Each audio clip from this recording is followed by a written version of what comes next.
YouTube on page এসইওর আরেকটি most important part হচ্ছে playlist create করা। প্লেলিস্ট কীভাবে ক্রিয়েট করতে হয়, প্লেলিস্ট কীভাবে কাজে লাগে এবং প্লেলিস্টে ছাড়াও অন্যান্য যে এসইওর ব্যাপারগুলো রয়েছে, অন পেজ এসইওর ব্যাপারগুলো রয়েছে, এই ভিডিওতে আমি সেগুলো কভার করার চেষ্টা করব। তো আপনি যদি আমার চ্যানেলে নতুন হয়ে থাকেন কাইন্ডলি সাবস্ক্রাইব করবেন, আর যদি সাবস্ক্রাইব করে থাকেন থ্যাংক ইউ সো মাচ। তো চলুন শুরু করি।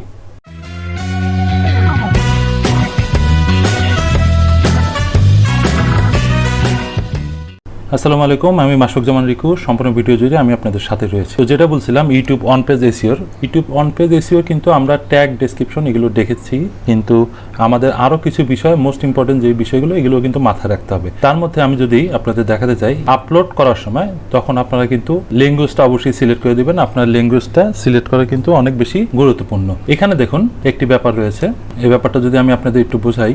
এখানে হচ্ছে কি, আপনার ভিডিওটা আগে কোথাও পাবলিশ করা হয়েছে কিনা এই ডকুমেন্টটা ইউটিউব রাখতে চায়, সেজন্য তারা এই অপশনগুলো দিয়েছে। এবং এখানে আমরা সবসময় দ্য কন্টেন্ট, এটা ডিসেম্বর ইউএসএ তে 2012 সালের আগে বা এটা কখনো এই কন্টেন্ট পাবলিশড হয়নি, এটা কিন্তু আমাদের এখানে বলে দিতে হবে। আরেকটা হচ্ছে title and description. Title and ডেসক্রিপশনটা কি? টাইটেল অ্যান্ড ডেসক্রিপশন যদি আপনার ল্যাঙ্গুয়েজ ইংলিশে হয়, বাংলা হয়, দুটাতেই হয়, তাহলে আপনার এখানে দিবেন না। তখন আমাদের বাংলাদেশে বেশিরভাগ সময় আমরা ইংলিশে কিছু টাইটেল দিই, সাথে কিছু বাংলা আমাদের টাইটেলের মধ্যেও থাকে। সেজন্য আমি সবসময় চেষ্টা করি যাতে এটা খালি রাখার। যদি সম্পূর্ণটা ইংলিশে দিতাম তাহলে কিন্তু এখানে আমি ইংলিশ টাইটেল এটা সিলেক্ট করে দিতাম। রেকর্ডিং ডেট, যেদিন আপনি ভিডিও আপলোড করবেন, রেকর্ডিং যদি আগেও করে থাকেন, যেদিন ভিডিও আপলোড করবেন রেকর্ডিং ডেটটা সেদিন দিবেন। নতুন ভিডিও হিসেবে ইউটিউব বুঝবে এবং র্যাঙ্কে নেওয়ার চেষ্টা করবে। ভিডিও লোকেশন, ভিডিও লোকেশন হচ্ছে আপনি ভিডিও লোকেশন কিন্তু বাংলাদেশ দিতে পারেন, ঢাকা ডিস্ট্রিক্ট দিতে পারেন, অনেক কিছু দিতে পারেন। কিন্তু আমি যেটা বলতে যাচ্ছি, এখানে লোকেশনটা দিলে টাইটেলের উপরে এটা লেখা উঠে যাবে। সেই ক্ষেত্রে কিন্তু আপনারা কোনো ট্যাগ ইউজ করলে ডেসক্রিপশনে সেই ট্যাগটা থাকবে না, মানুষজন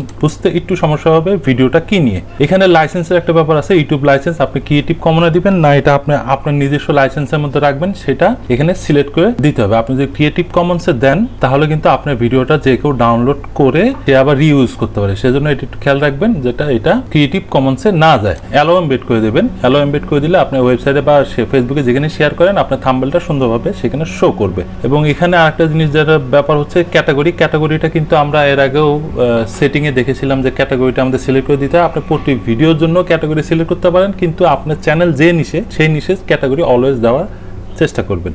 এবং এখানে কিছু লাইভ চ্যাটের অপশন আছে। আপনি এখানে কারা আপনাকে কমেন্ট করতে, মেসেজ করতে পারবে, সেই জিনিসগুলো এখানে দেওয়া আছে। আপনি এনিওয়ান করতে পারেন অথবা সাবস্ক্রাইবার করতে পারেন। এই জিনিসগুলোই ছিল আসলে ইউটিউব এসইও, অন পেজ এসইওর একটি বড় বিষয়। আমি যেটা ওভারঅল বোঝাতে যাচ্ছি, আপনাকে অবশ্যই ট্যাগটা ভালোভাবে দিতে হবে, ডেসক্রিপশনটা সুন্দরভাবে লিখতে হবে যেখানে কিওয়ার্ড পুশ থাকবে, এবং টাইটেল, মোস্ট ইম্পর্টেন্ট টাইটেলের মধ্যে অবশ্যই কিওয়ার্ড পুশ করে রাখতে হবে যাতে আপনার কেউ সার্চ দিলে আপনার ভিডিওটা র্যাঙ্কিংয়ে চলে আসে। তো আজকে এই পর্যন্তই, ভালো থাকবেন। আমাদের এডিটিং নিয়ে এবং ইউটিউব মার্কেটিংয়ে আরও অনেক ভালো ভালো ভিডিও আসবে, কীভাবে খুব সহজে আপনি ইউটিউব চ্যানেল গ্রো করতে পারেন সেই বিষয়ে অনেক টিপস অ্যান্ড ট্রিক্স থাকবে। তো ইনশাল্লাহ আমাদের সাথেই থাকবেন। ভালো থাকবেন। আসসালামু আলাইকুম।